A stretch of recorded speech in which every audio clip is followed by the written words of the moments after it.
ನಾನು Manasa Gowda. So first of all ನಾನು ಒಬ್ಬಳು social media influencers. So Anees Creations ಅನ್ನೋರು ಎಲ್ಲ ಸೋಷಿಯಲ್ ಮೀಡಿಯಾ ಇನ್ಫ್ಲೂಯೆನ್ಸಸ್ನ ಆಗಿರ್ಬೋದು, ಇಲ್ಲ ಈ ಥರ NGOಗೆ ಸಪೋರ್ಟ್ ಮಾಡೋ ರೀತಿ ಆಗಿರ್ಬೋದು. ಸೊ ಇದೇ ಥರ ಹಲವಾರು ಸೋಷಿಯಲ್ ವರ್ಕರ್ಸ್ನ ಅವರು ಐಡೆಂಟಿಫೈ ಮಾಡಿ ಅವ್ರು ತುಂಬಾ ಬೆಂಬಲ ಕೊಟ್ಟು ಈ ಥರ ಒಂದು ಫೌಂಡೇಶನ್ನ ತೊಗೊಂಬಂದು ಇಲ್ಲಿ ಇಷ್ಟು ದೊಡ್ಡದಾಗಿ ಬೆಳೆಯೋ ಥರ ಮಾಡಿದ್ದಾರೆ. ಆ್ಯಂಡ್ ಇದೊಂದೇ ಅವಾರ್ಡ್ ಅಲ್ಲ, ಸಾಕಷ್ಟು ಜನಗಳಿಗೆ ತುಂಬ ಅವಾರ್ಡ್ಸ್ನ ಅವ್ರು ಕೊಟ್ಟಿದ್ದಾರೆ. And I am very grateful that ಈ ಒಂದು ಬ್ಯೂಟಿಫುಲ್ ಪ್ಲ್ಯಾಟ್ಫಾರ್ಮ್ನ ನನಗೆ ಕೊಟ್ಟಿದ್ದಾರೆ. ಆ್ಯಂಡ್ ಇದನ್ನು ನಾನು ಈ ಒಂದು ಟ್ರಸ್ಟ್ ಮುಖಾಂತರ ತಗೊಳ್ಳೋದಕ್ಕೆ ನಾನು ತುಂಬ ಋಣಿಯಾಗಿರ್ತೀನಿ. ಆ್ಯಂಡ್ ಇದು ಎಲ್ಲರಿಗೂ ಸಿಗೋ ಅಂಥದ್ದಲ್ಲ.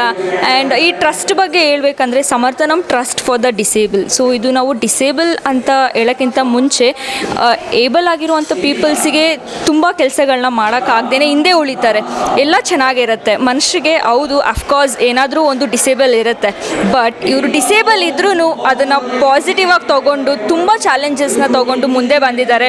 ಆ್ಯಂಡ್ ತುಂಬ ಪ್ಲ್ಯಾಟ್ಫಾರ್ಮ್ಸ್ ಕೂಡ ಇವ್ರಿಗೆ ಸಿಕ್ಕಿದೆ. ಇವಾಗ ಸಿಂಗಿಂಗ್ ಐಡೆಂಟಿಫಿಕೇಷನ್ ಕೂಡ ಅವ್ರಿಗೆ ಸಿಕ್ಕಿದೆ. ಆ್ಯಂಡ್ ಅವ್ರು ಪಾರ್ಟಿಸಿಪೇಟ್ ಕೂಡ ಮಾಡಿದ್ದಾರೆ. And yes, I am very thankful to be a part of this award. Thank you so much.